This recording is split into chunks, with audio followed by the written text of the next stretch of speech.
Il m'a dit, Orban, il m'a dit, vous voulez vraiment parler de Soros dans votre livre? Je dis oui. Il dit, vous savez, c'est pas prudent. Hein. Il est très puissant.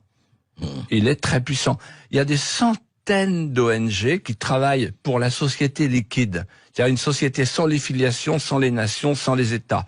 Soros. Open Borders. Voilà. Open Society. Voilà, Open Society. Et donc ce Soros, en fait, il claque du doigt et Juncker se met à genoux devant lui. Macron se met à genoux devant lui. Tout le monde se met à genoux devant Soros.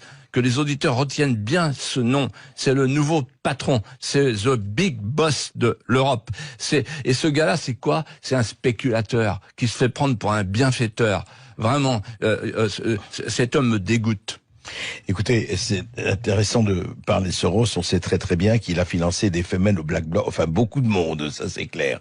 Attendez, il finance des députés européens. Il y a un rapport qui dit qu'il finance. Il y a 200 députés européens qui sont dans la main de Soros. Vous vous rendez compte? Vous vous rendez compte jusqu'où va l'argent? 200. Oui. C'est beaucoup, et ces gens qui nous 200, oui.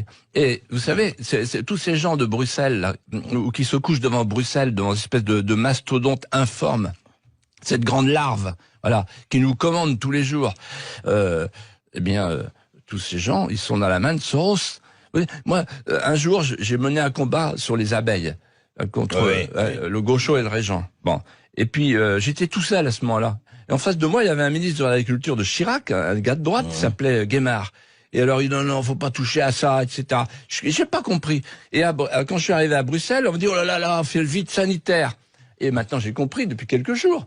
En réalité, j'ai compris depuis que j'ai lu dans le Figaro que, Bayer est un des grands bailleurs de fonds. Un des grands bailleurs de fonds des partis politiques européens. Mais comment les gens peuvent-ils encore rester chez eux, ne pas descendre dans la rue et crier « On n'en veut plus de cette Europe, on n'en veut plus ».